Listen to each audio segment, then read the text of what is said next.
My name's Alistair Burt, and I'm a former Minister for the Middle East. As such, and as a backbench MP for over 3 decades, I've taken a long interest in the Middle East peace process in various iterations, and lived through a number of moments of significance, some recognised as such at the time and others only later. We're approaching one such moment already recognised as such, the potential for Israel to proceed with elements of the so-called Trump plan, most notably from July the 1st, the annexation of land currently designated by international law as occupied, although Israel disputes both terms. To discuss this, I've recorded for the Conservative Middle East Council, in the last couple of weeks, a series of podcasts of around 40 minutes each, and I express my very warm thanks and appreciation to Husam Zomlot, the head of the Palestinian Mission to the UK, to Mark Regev, the outgoing ambassador of the State of Israel, Nikolai Mladinov, the UN Special Coordinator for the Peace Process, and Ian Black, journalist and author most notably of Enemies and Neighbours, Arabs and Jews in Palestine and Israel, 1917 to 2017. I hope you agree this could not be a more informed group at such a time. All are long-standing friends, and my approach has been to let Husam Zomlot and Mark Regev largely make their own case, Nikolai Mladinov to explain how he is approaching this particular moment, and then discuss all three with Ian Black. So thank you for joining us, and I hope you find the talks worth your time, which is much appreciated. Let me start, if I may, with Husam Zomlot, who was born in Gaza, is an author and diplomat by background. He is also strategic advisor to the president of the Palestinian Authority. And I'm delighted to welcome you, Husam. Thank you very much for joining me on this podcast. And I wonder if you would say a little bit about how you got to London in the first place, as in your role as head of the Palestinian Mission here.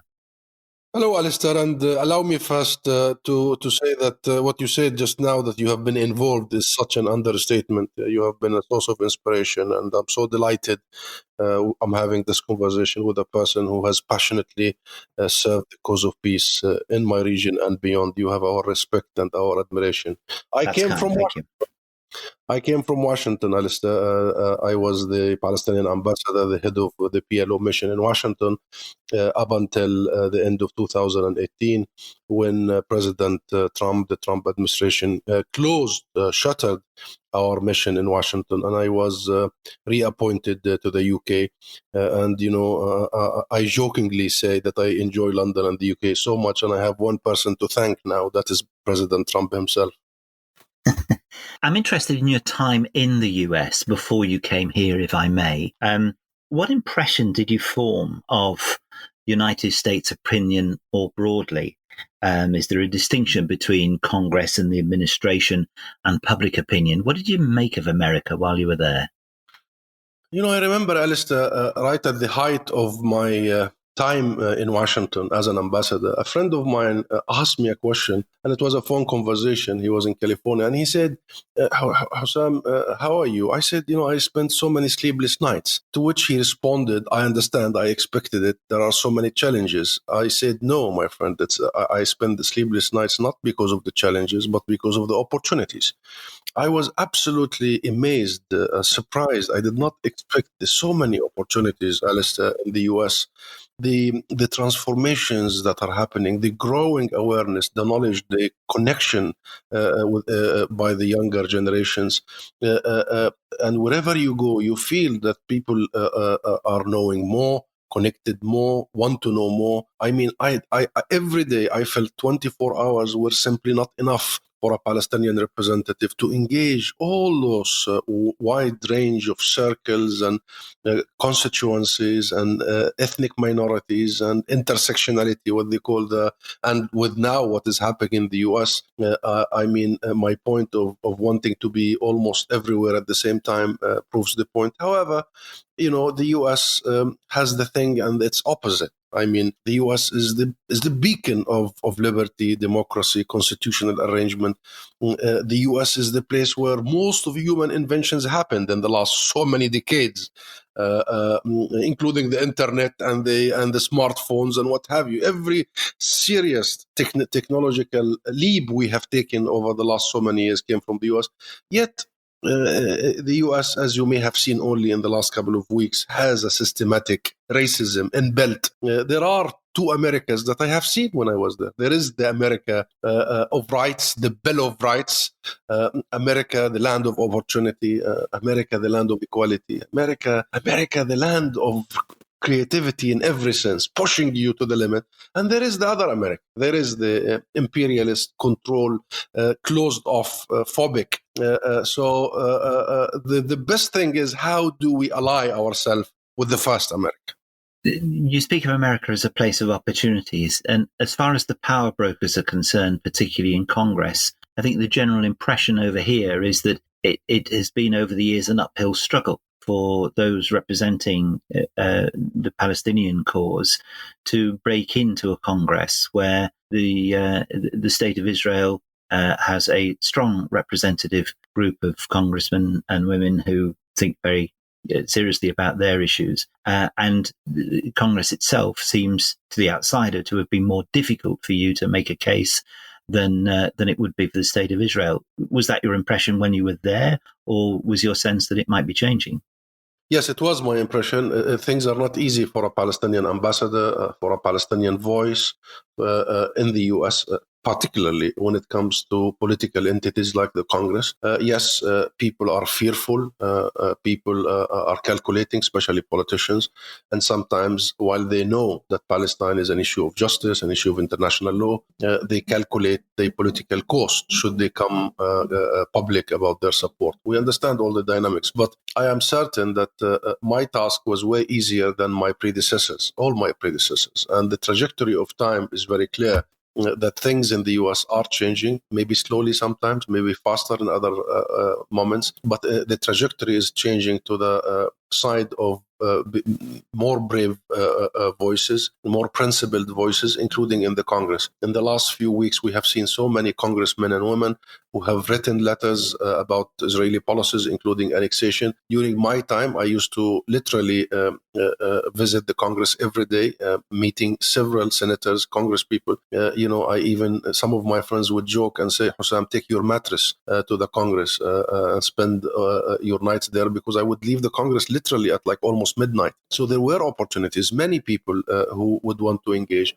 And while Israel in the past has enjoyed an absolute bipartisan, waterproof, solid support, unquestioned support, you see serious disagreements now, real rifts, an opening for discussions about the U.S.-Israeli relationship. And even the lobby in the U.S. is realizing that no longer Netanyahu and his government are really allying with the Jewish community in the U.S. And, I have many friends in the Jewish community in the U.S. And in the last few weeks, actually, we've been on the phone, on the video conferencing.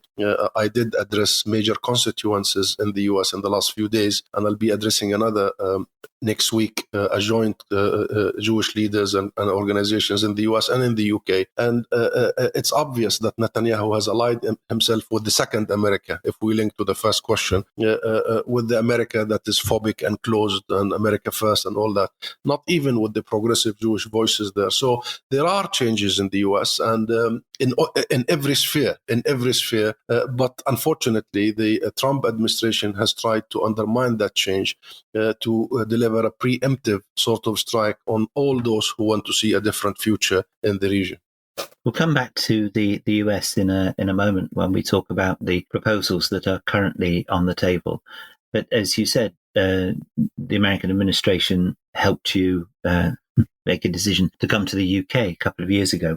Before we talk about the proposals and the plans for going forward, both yours and those of the Middle East peace process, tell me a little bit about how you've seen the UK. What did you make of the UK processes when you got here and those you were dealing with? Oh, I did not expect that, but fascinating, really, Alice.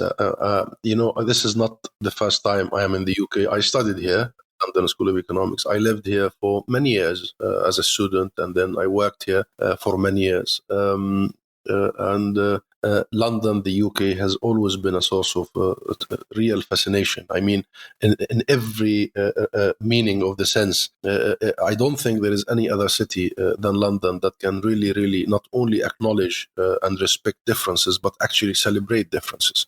You don't see that anywhere else. You see faceted. You see multicultural cities all over, diverse cities, New York, Paris, and what have you. But only London can actually celebrate you as is, as who you are, and no expectation of a change. There is such openness and humility in the British culture, humility towards others, sympathy, and that is something that I have seen also upon my return to the UK a year and a half ago.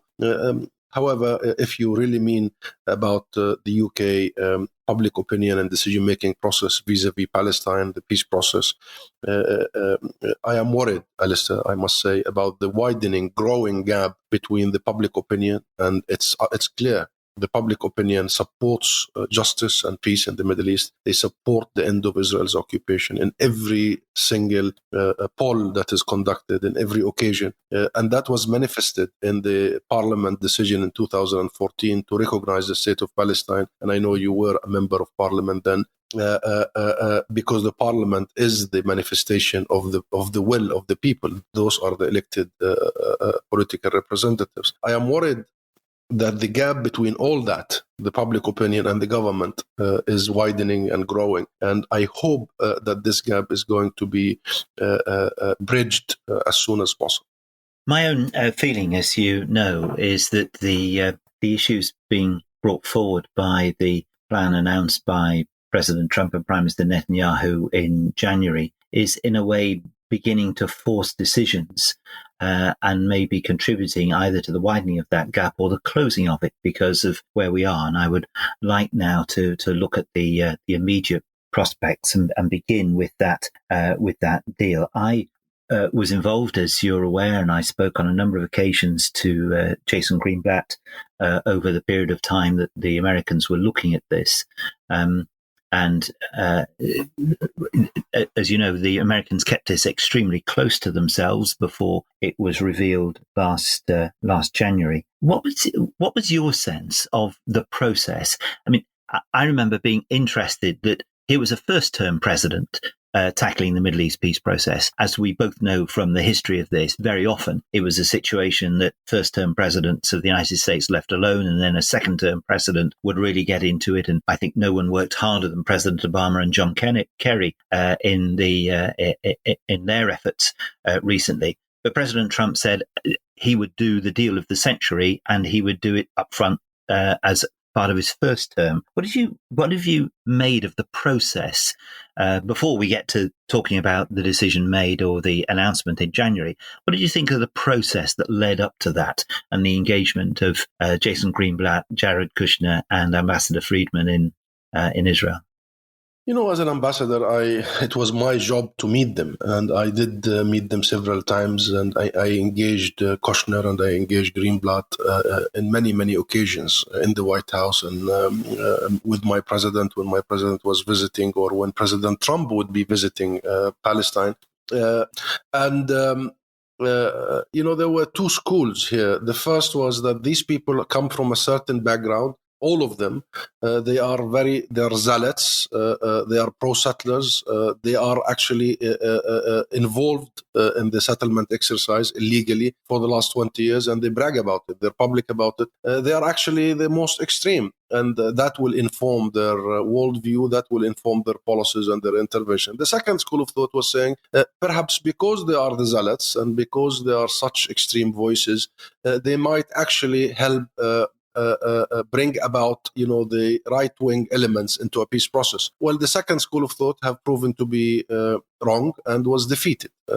This group could not remove itself from its background and past and ideologies, and as a result, they did not really present anything that would resolve the conflict. Everything they presented with us was trying to rewrite and redefine the conflict. From a conflict that is between two national movements that would be resolved on the basis of the self-determination for the two sides, two states that would cooperate together and really create new dynamics based on international legitimacy and legality for the last 50 years and based on numerous UN Security Council resolutions. From that, they wanted to reframe it into an issue of jobs and, earning more money, improving the lives of the Palestinians under occupation. and they dropped totally the idea of self-determination to the Palestinians. They looked down at us, and that explains why Trump would close our mission in Washington. It's an act of de-recognition of the Palestinian leadership and peoplehood. A mission means representation, collective rights, and that also explains to you why they shuttered down the U.S. Consulate General in Jerusalem, which has been there since 1844. I mean, long before Israel was established, and it has been serving as a key contact point between the U.S. people and government and the Palestinian people and government. And now, since they closed it down also in 2018, they call it the Palestinian unit in the U.S. Embassy to Israel, which tells you all what you need to know about the rewriting, redefining, reframing, that now we, the people of Palestine, are only an internal issue within Israel. Can I ask this? At a particular stage in the discussions with Kushner and Greenblatt, a decision was taken that the Palestinian negotiators would leave. Was it a US decision to say, we're no longer going to carry on talking with you? Or was it a Palestinian decision to say, we're not going to be part of this any longer? It was a U.S. decision, and I keep saying everywhere I go, Alistair, this is a very important question, that there is such a wide misperception that it's the Palestinians who decided to cut ties and employ a policy of no contact with the U.S. It's the other way around. I was sitting in my office on the 16th of November, my Washington office mission, on the 16th of November 2017 at 5:35 p.m. my phone rings. It was my good friend Michael Ratney from the State Department. He was the head of the Near East and North Africa, and he told me in that conversation that I have bad news. I said, bring it on, Michael. We are accustomed and familiar with bad news. He said, your office is to be closed. Frankly, Alistair, my head was spinning which office he's talking about. It did not even occur to me he's talking about the PLO office in Washington, because when Michael called me, it was at the height of the engagement with the US administration. I would be going to the White House once or twice a week. President Abbas met President Trump already 4 times in matter of weeks. It was the peak of the engagement. So the decision to close our office was tailored, designed by those who wanted to derail that engagement. How do you poison a relationship between two parties? Close their embassy. I mean, if you close it, then it's almost an irreversible, poisonous process, spiral process, which already got its impact. So there is somebody in that team, some group, I don't want to mention names, allow me, I'm aching to mention one extra name, that is Sheldon Adelson, the casino guru, who was pushing and pushing and pushing the Trump side, their friends, Miami, Florida, to actually reverse the engagement with the Palestinian leadership, de-recognize the Palestinian leadership, and do the rest of what was done, hitting UNRWA bad because of the issue of the rights of the refugees, cutting all funding to the Palestinian Authority, recognizing Jerusalem, the Golan Heights, etc., etc. So, in one sentence, it was a U.S. act, deliberate act of undermining the previous 30 years of U.S. involvement from President Bush, the father, all the way to President Obama. Following the announcement in January, period of time has elapsed. The Israeli government has changed, formed a coalition, and it seems clear by its announcement that Article 29 of the agreement between amongst those in the Israeli government suggests that on July the 1st it becomes legitimate for Israel to take action under the agreement with President Trump. Many of the details of that agreement of the Trump plan are known to people who will be listening to this podcast.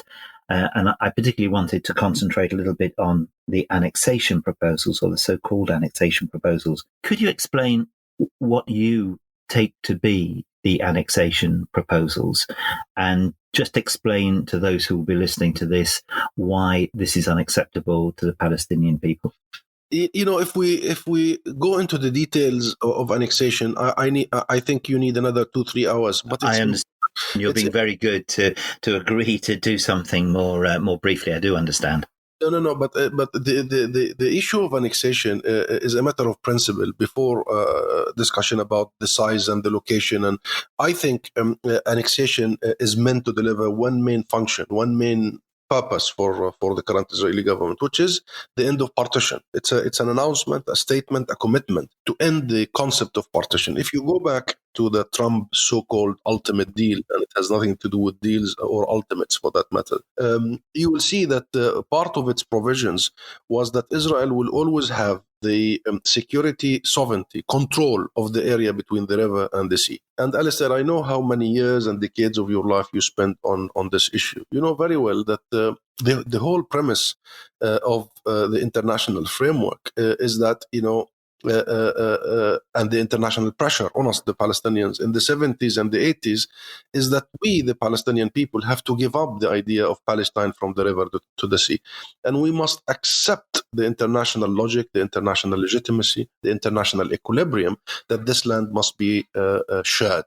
And, the PLO did accept that and did recognize in writing. Yasser Arafat recognized the state of Israel on the 1967 borders. And by the way, many people mix this. They think the two-state solution is a Palestinian demand. No, it was never a Palestinian demand. And before the PLO accepted the two-state solution and declared a state of Palestine on the 1967 borders, i.e. West Bank, including East Jerusalem as its capital, and Gaza on the 15th of November 1988. Before that, the PLO platform was one state from the river to the sea.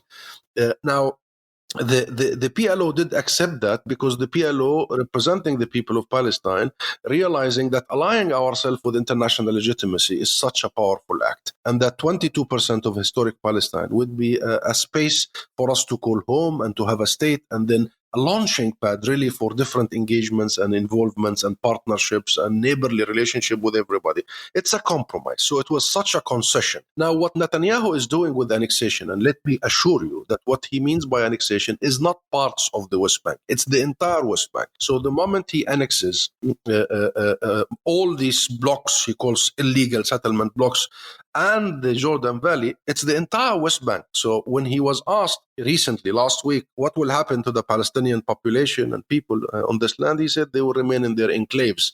You know what enclaves? Aka Pantostads.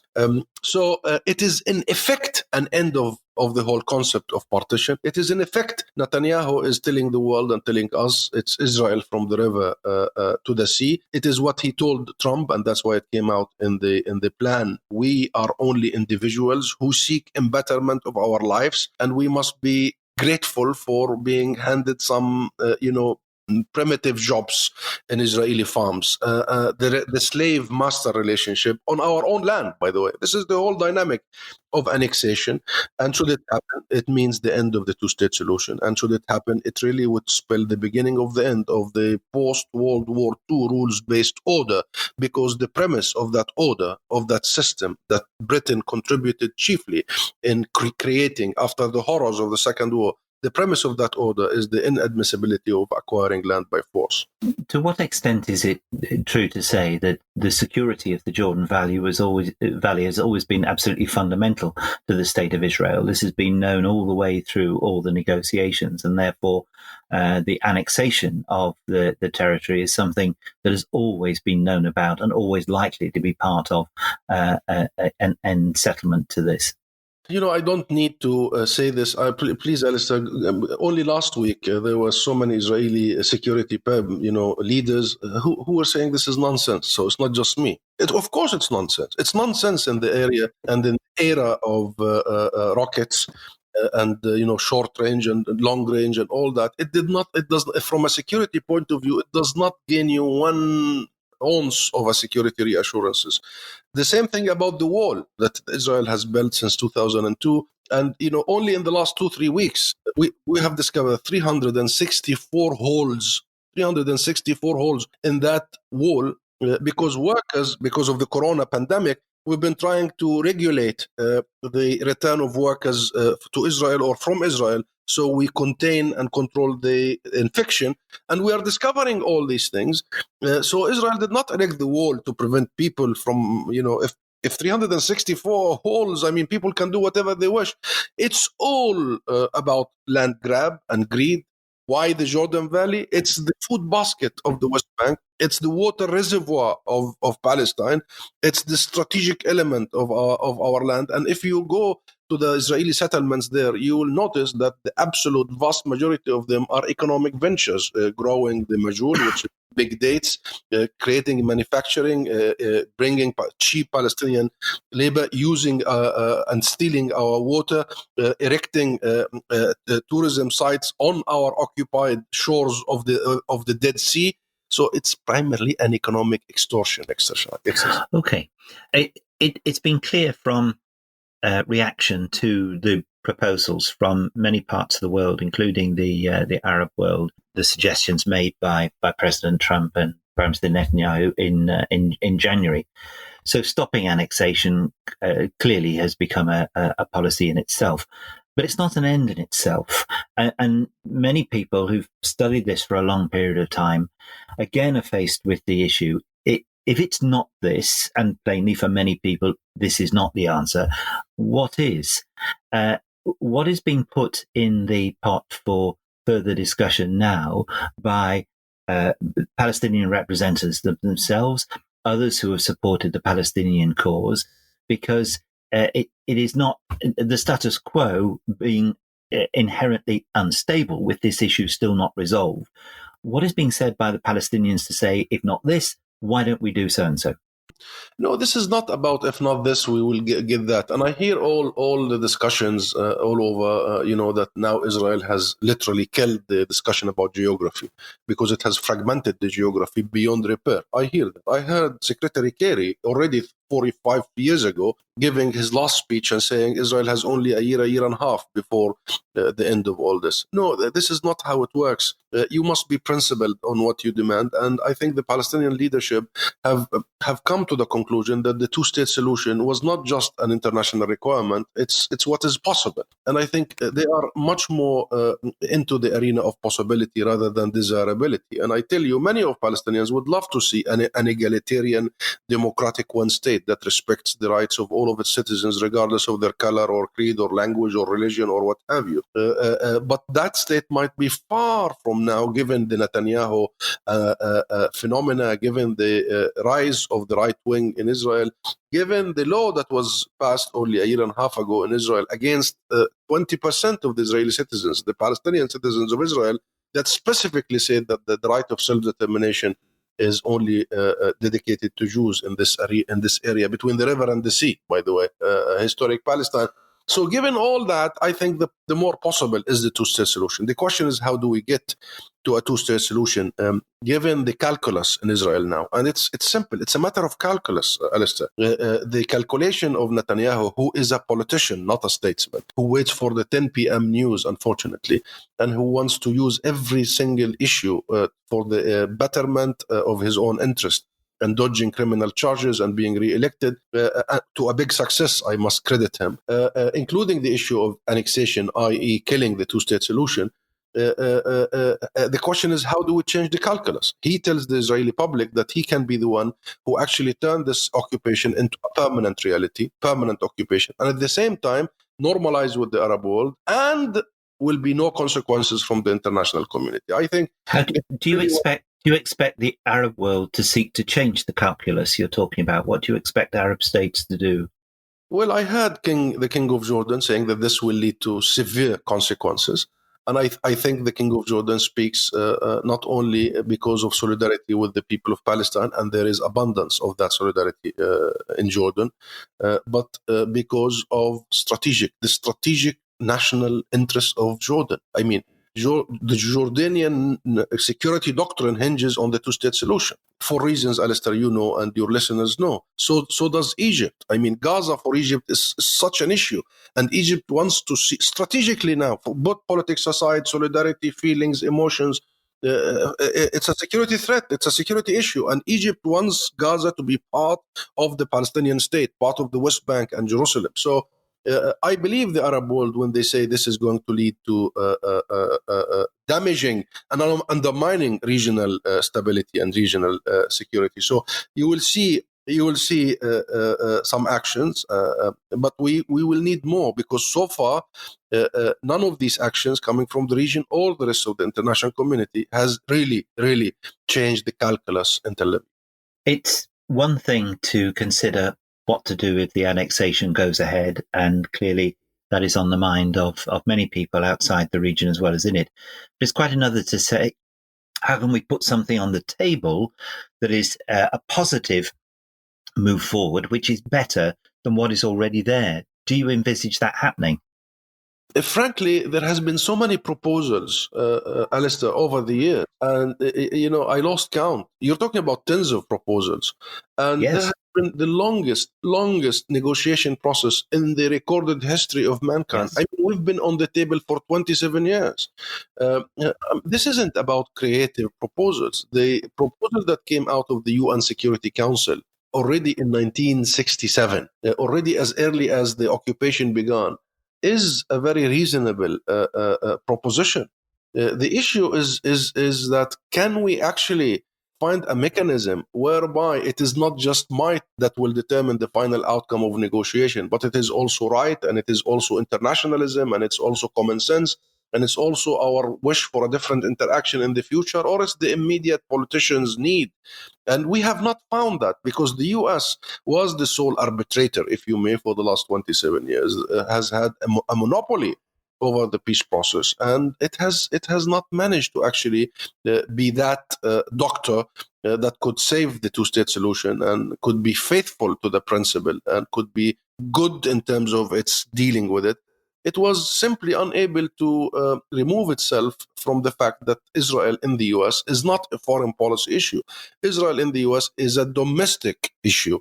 And that's why we are saying, the PLO is saying, the Palestinian leadership, President Abbas is saying, that the hope, if we really want to implement the two-state solution, we must create an international peacemaking mechanism. The US alone cannot do it. We need the world. We need the United Kingdom. We need the European Union. We need Russia, China, Brazil, South Africa. We need everybody on the table. And of course, we need the Arab world. And we need to balance this, leverage the field. We also say that, already there is such an asymmetry. And don't add up to the asymmetry between Israel and Palestine. So recognize the state of Palestine and apply international law, apply sanctions on settlement products. Make sure that the calculus in Israel will change, and therefore the public will deliver a different verdict in the earliest opportunity. One thing that's suggested that might make a difference would be if the Palestinian people were being seen to speak with a single voice. Ramallah and Gaza still either don't talk to each other or have no serious relationship. There've been no elections, no agreements on that. Do you, at various times, there have been efforts at reconciliation, but my understanding at the moment is things are pretty cold. Do you see any change in that, and do you appreciate what a difference that might make? Yeah, only 2 days ago was the 13th anniversary of, or commemoration, I must have said, of the Hamas coup d'etat in Gaza on the 13th of June 2007. And this has been the bleakest chapter in our history, and nothing hurts us more than internal rifts and divisions, as you alluded in your question. But issues of Palestinians being united and speaking in one voice in front of the international community is in a way secured. And if we blame anything for the coup d'etat in Gaza and the situation in Gaza, it was the lack of the progress in the peace process, because these such voices would really rise and gain momentum at the failure of achieving what we have promised our people to achieve. That's number one. And the way Sharon pulled out of Gaza in 2005, only a year and a half before that coup d'etat by Hamas, was actually to pave the way. He did it without coordination with the President Abbas and the Palestinian leadership and the Palestinian Authority, and it was done in a way to create a vacuum for what happened. And since then, Israel has laid siege on Gaza that was absolutely counterproductive in every single sense of the word. Nonetheless, the Palestinians have a voice, that is the Palestine Liberation Organization. We have a political platform, that is the two-state solution based on UN Security Council resolutions and implementing them. And that platform includes every Palestinian faction. Hamas itself has said many times that we We give legitimacy to the PLO to negotiate on our behalf. The only request we have is actually to offer whatever you agreed for a referendum, and which is fine. So the bottom line is, if Israel has a partner, there is a partner in the Palestinian side, even with the rift. But during Yasser Arafat's time in 2001, 2, 3, when they besieged him in the Muqata'a, we had no division with Gaza. And Yasser Arafat was speaking on behalf of every Palestinian. And it was live on TV what Israel did to the founder of our movement. So I think it's a very hurtful, real issue, the rift, the Gaza situation, and we must deal with it. We must end it, and election is the best way to do so. But it does not undermine any genuine efforts towards achieving a two-state solution. In fact, such efforts would help us closing that bleak chapter. We're nearly at the end of our time now, Husam, and thank you for being generous with your time and also with your answers. And I just wanted to ask a couple of questions to round off. And I wanted to start with the UN and what prospects you see of the UN being able to help at this stage. I'm going to be speaking later in this podcast series to Nikolai Mladenov, who's now done some years as the UN Secretary General Special Coordinator for the Middle East peace process. Bearing in mind the problems with the UN Security Council, the use of veto and everything else, are you still hopeful that the UN can provide a way out of the impasse that we're heading towards in relation to the Middle East peace process? Yes, I am.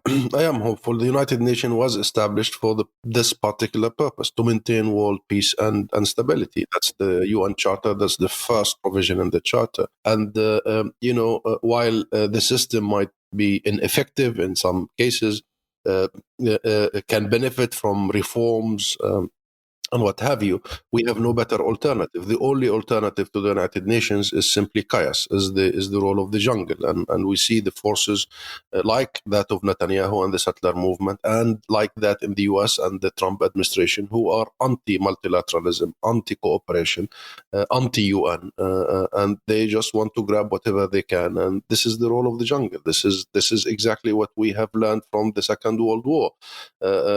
This is what we have witnessed in the 40s and the 30s, the horrors that has led all of us to say never again and never again. So we have no alternative but to keep the international cooperation, and the UN is the symbol of that cooperation. The UN has a huge function to do in Palestine in terms of services, and they are doing a huge job, and we are grateful, particularly UNRWA, because we have all these refugees, and aware of them. 80% of Gaza people are provided for by UNRWA, so it's a lifeline, not just a necessity or a privilege. It's a lifeline in education and health and what have you, and we are very grateful for all that the UN is doing, not only UNRWA. However, we are hoping, as you said in your question, we are really hoping that the UN would also be capable to actually find ways to implement its own resolutions. I mean, the people of Palestine are sick and tired, frankly, of receiving a resolution after another without these resolutions being effective and implemented. And there are ways that the world can actually cooperate. The quartet is an important entity, but it has become 3+1, i.e., the U.S. is pushing for its so-called ultimate deal, which undermines international law. But there are three other entities, voices: the European Union, the UN itself, and Russia, who are saying this is unacceptable. So we will need to see the alliance of the willing, if you may, really moving ahead, not only to save Palestine, Alistair. I, as a person, we as a people, see the danger of Netanyahu and the annexation and the recklessness and the vested interests and the greed, a threat that goes beyond us, far beyond us. And it becomes a matter of who's next.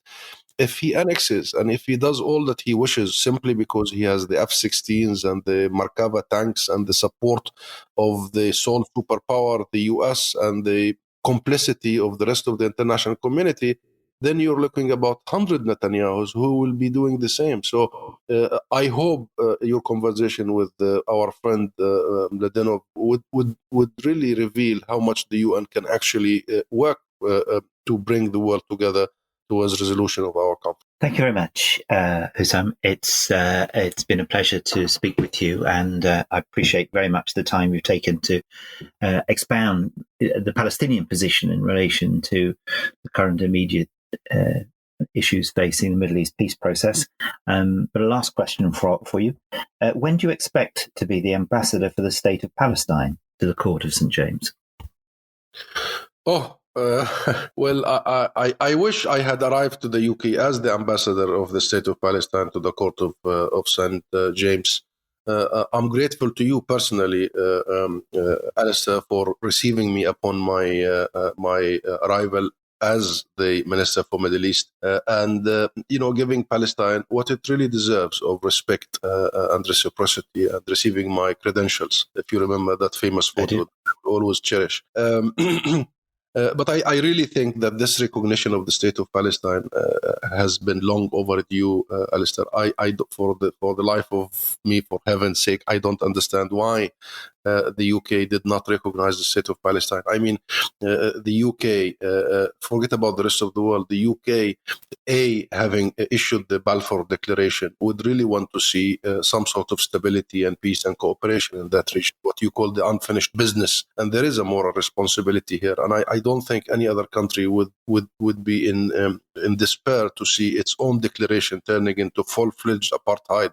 And this is exactly what Netanyahu is doing. And recognizing the two states would actually stop that monstrous evolution of sheer racism and suffering for many generations to come. And also the UK has founded the international system, the post-World War rules-based system. The first General Assembly was in London, not in New York. The first Secretary General of the United Nations was British. So the UK, among all others, especially the UK, has such an interest to and a duty and a responsibility on behalf of all of us to defend these rules and to ensure that we don't go back to the time of chaos.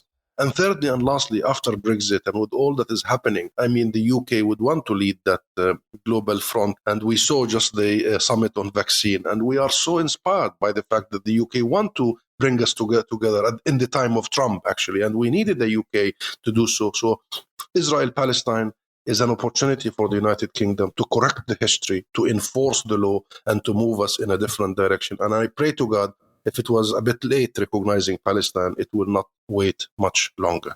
Thank you so much for your time. It's been a pleasure to talk to you. And I will only close by saying to you, as I will say to Mark Regev when I speak to him, that having spent the 37 years since I first became a member of Parliament with a very close interest in this issue, I really don't wish to spend the next 37 years dealing with the issue, but would like to see it resolved on the basis of a secure Israel side by side with the State of Palestine, and a just settlement for the issues that have been part of our world for rather too long, and remembering all the people who were involved, because at the end of the day, it's about their futures. But thank you so much for being so open with your answers, and to all those who have listened the way through to the end of the conversation. There will be 3 other podcasts to listen to: Mark Regev, the Ambassador of the State of Israel to the UK; Ian Black, noted journalist and author; and Nikolai Mladenov, the Special Coordinator for the Middle East Peace Process, as part of this series. Thank you very much indeed. Thank you, Alistair.